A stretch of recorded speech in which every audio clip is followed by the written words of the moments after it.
Welcome to the Parenting Roundabout podcast. I'm Terry Morrow. And I'm Catherine Haleko. As parents and parenting writers, we can't help but see everything through a parenting lens. But as our kids have become adults, we find ourselves more interested in getting caught up on movies and streaming than on going over the same parenting topics over and over. So since we're pretty sure we can find parenting wisdom anywhere, we're going to talk about what we're watching, what we thought about it, and maybe what we can learn from it, if only what not to do. Watch and listen along, and let's all make like we're doing something important for our families. Each Wednesday, we bring you a watch or rewatch of an older entertainment property, and for this week of July 29th, we are continuing with Lost.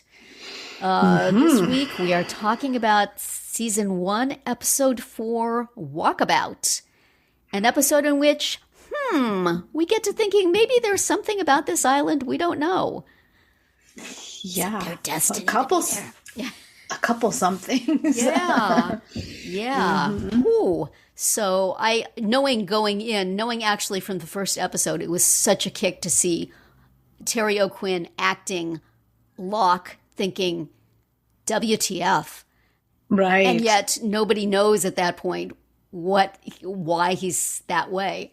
But you imagine just, you're in this horrible crash and you realize, hey, how about that? I can move my legs now.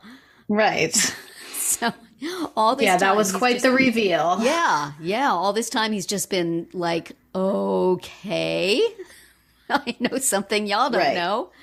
And I will not be sharing it. Yeah. And I just forgot watching this episode that they left it to the very last second to give that reveal. Did. And they let you think a lot of what is this guy's deal in the meantime. Yeah. As you're seeing him being such a tough guy with his knives and his boar wrangling skills. And then you see him being such an ineffectual nothing in the flashbacks. Right. And then, he's... I see. The island has changed him a bit, has it not? So that's really nice acting from Terry O'Quinn on all the different levels that we know about and levels that we don't. And, right. And then that eventually that they don't, and we do. Interesting. And he apparently has some sort of encounter with the invisible monster that he's not going to be chatting about yet. Right. And he comes back with a boar, which unclear if it was the baby or the mama. Yeah. Because he was talking about how, if the ones we saw were just the babies. Right.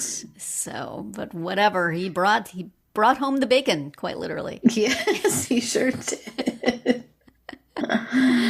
But Charlie caught a fish. It didn't look like a fish you would have gotten that close to shore, so I don't know how the proper where that came from, but you go, man. However, it looks like all his drugs are gone, so.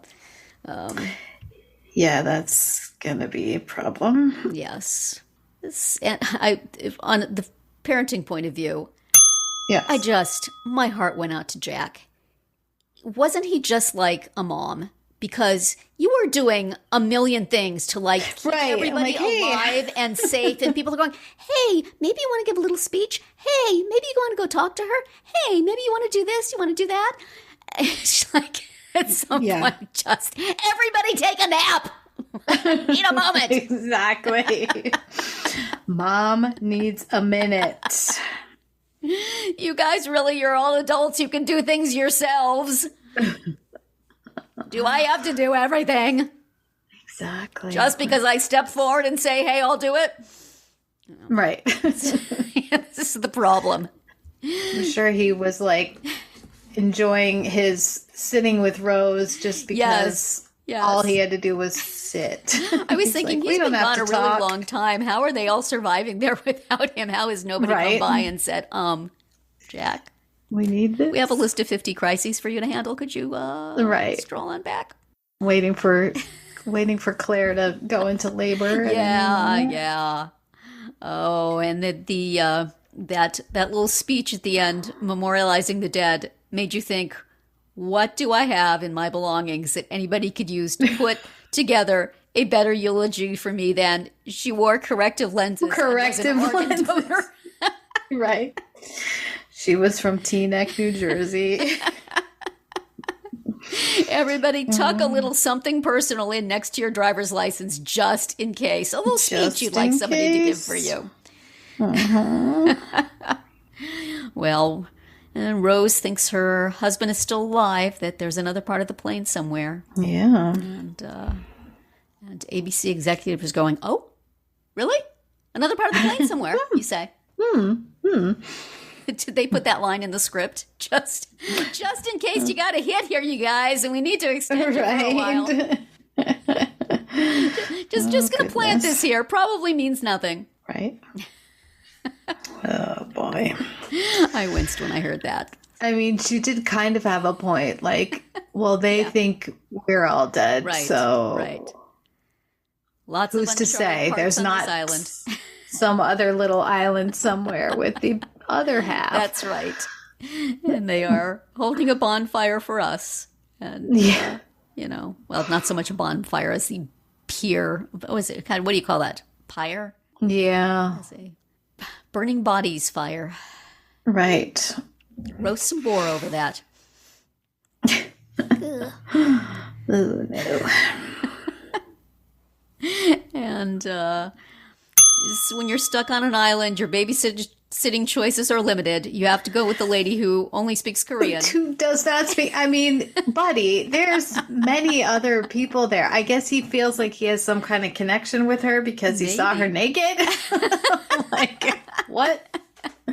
What are you doing? I don't understand. Yeah, I don't know. She just seemed nice, I guess. She looked kind of babysittery in her little sweater. In her cardigan. Yeah.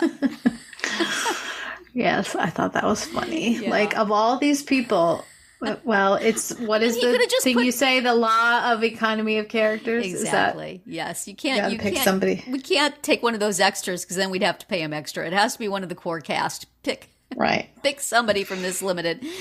Here is your list, Michael. Kate's going out boar hunting, and Claire is busy planning the memorial, and Shannon, no, don't leave him with Shannon. And, no, don't do that. Probably the person who speaks no English is a better choice than that. But I mean, she could have just left him with Rose. He wasn't going to get any trouble just sitting there. Right. You just sit here next to her and stare into the water. Don't move unless she moves. Yeah. Well, okay. Oh, dear. You know what? You make the best of what you got. Uh-huh. And what you got is gored by a boar. That's in right. the end, Michael. Sorry. There you go. So you're trying to go out and impress your son and instead get a tusk to the thigh. Yes. Oh, man. He is. And then, let's see. Sawyer is continuing to be just the baddest and most annoying dude possible. Right. I hope I'm not spoiling you for anything by saying there's going to be more dimensions to that guy. Oh. But shocking. Takes a while. Right. And Saeed is doing all sorts of mechanical stuff that I don't understand. And right. Kate unhelpfully drops his contraption from the tree when the invisible monster goes by. Right. And is now in trouble. Oh. Yes. She didn't give him any excuses. She just gave him the broken thing. She could have said, hey. I know. She could have said, like, look. Up in a tree trying to plant your stupid device when I was almost killed by whatever the heck that thing is. Right. But no, she's just like, oops. Here you go. Mm-hmm. Yeah, I didn't understand that either. Yeah, she could have provided more explanation, I think. But maybe it just goes without saying that if something breaks on the island, it's because supernatural forces intervened. Are about. Mm-hmm. Yep. Don't want them finding the transmission. Right.